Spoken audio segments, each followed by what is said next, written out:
అందరూ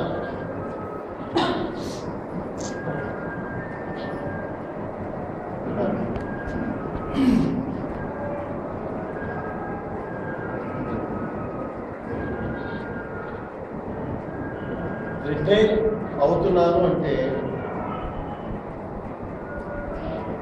ఒకప్పుడున్న ఆర్థిక స్థితిలో అయితే బాధపడి ఉండేవాడు. ఆర్థికంగా మనం చాలా వెనకబడి ఉన్నామని అని ఒక 20 ఏళ్ళ క్రితం అయితే చాలా బాధపడి ఉండేవాడు.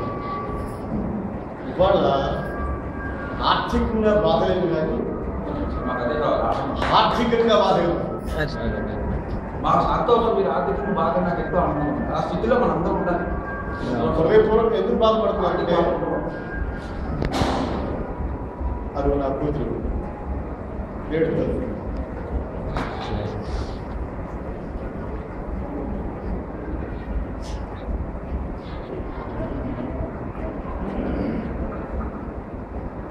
మరి ప్రేమ అభిమానాలు ఇంతకాలం మీరు కనపరుస్తూ వచ్చారు. ఆ ప్రేమ అభిమానం గురించి మాట చెప్పాలంటే ముందుగా నేను తొలిగా చెప్పాల్సింది నా అమ్మాయి సరే.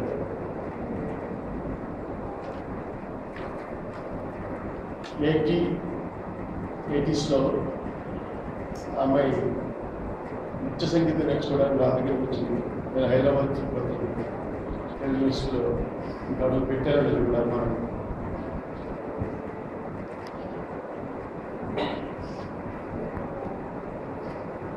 చిన్నప్పుడు తీసుకొచ్చి ఏమైనా నృత్య సంగీతం నేర్పడంటే ఏం నేర్పలేదు, ఇంత చిన్నప్పుడు ఎట్లా నేను మన పాడతాను ఆ పాడతాను సరే నాకు చాలా ఏంటో చెప్పలేదు.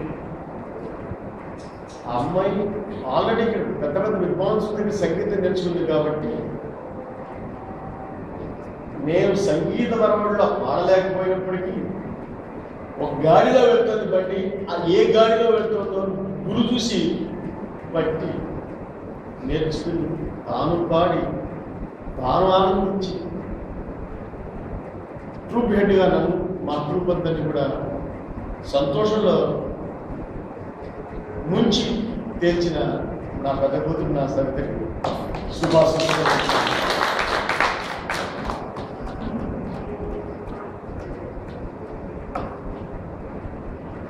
చిన్నప్పటి పెద్దల చదువు